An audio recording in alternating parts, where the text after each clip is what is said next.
For 3 years Israel's Prime Minister, Benjamin Netanyahu, and his Defense Minister, Ehud Barak, seemed to be united in urging an early military attack on Iran's nuclear facilities. But last week the alliance collapsed, with Mr. Netanyahu accusing Mr. Barak of having conspired with the Obama administration, in talks behind his back.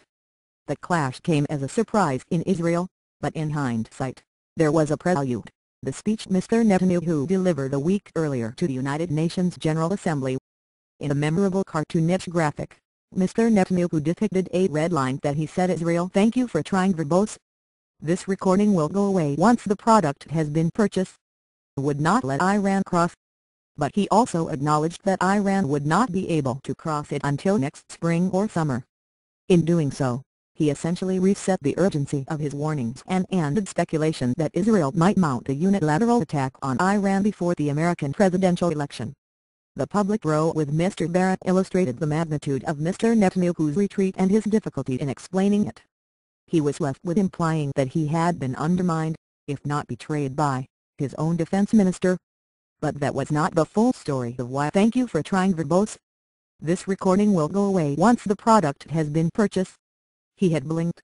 In fact, Mr. Netanyahu's about-face resulted from a long-building revolt by Israel's professional security establishment against the very idea of an early military attack, particularly one without the approval of the United States.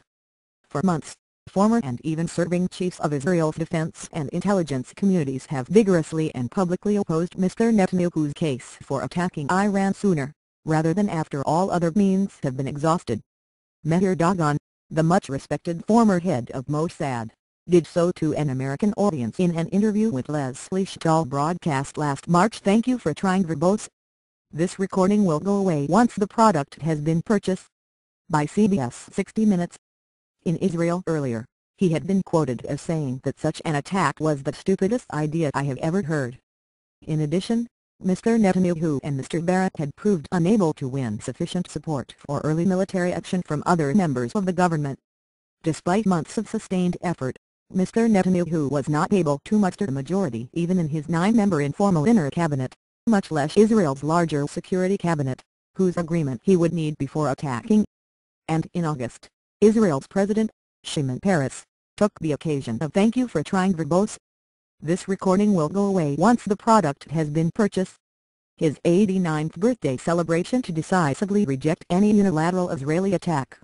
The country's preeminent elder statesman and the father of Israel's own nuclear project, he broke with the non-political traditions of Israel's largely ceremonial presidency to argue that the central issue was the harm that going it alone could do to future American-Israeli relations.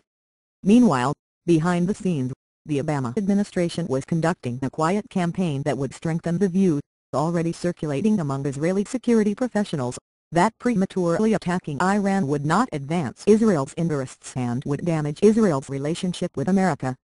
Instead of holding Israel thank you for trying verbose. This recording will go away once the product has been purchased. At bay or threatening punitive action, the administration was upgrading American security assistance to Israel, so much so that earlier this year Mr. Barak described the level of support as greater than ever in Israel's history.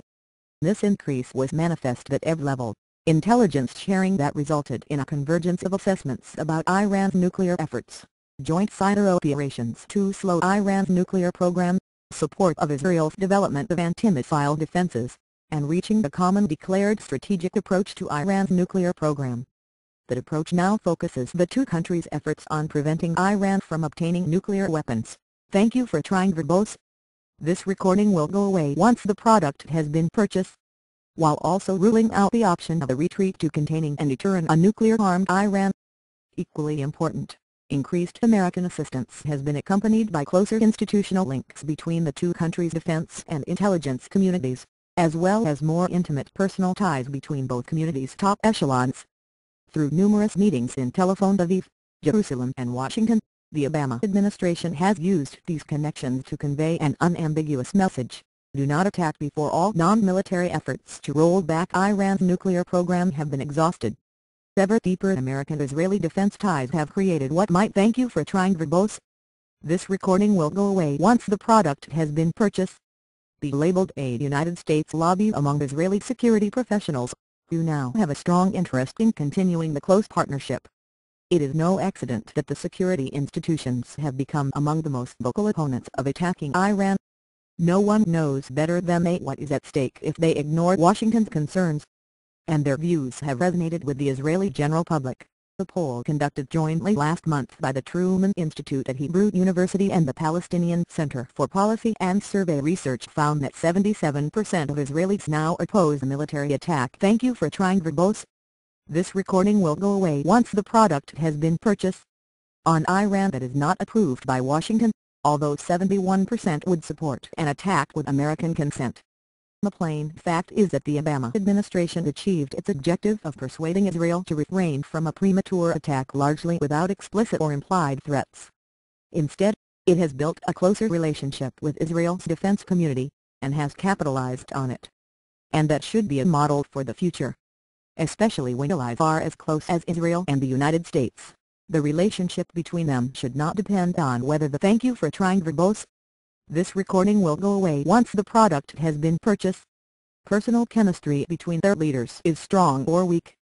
Instead, it should be based on firm mutual respect for the enduring national interests each side has.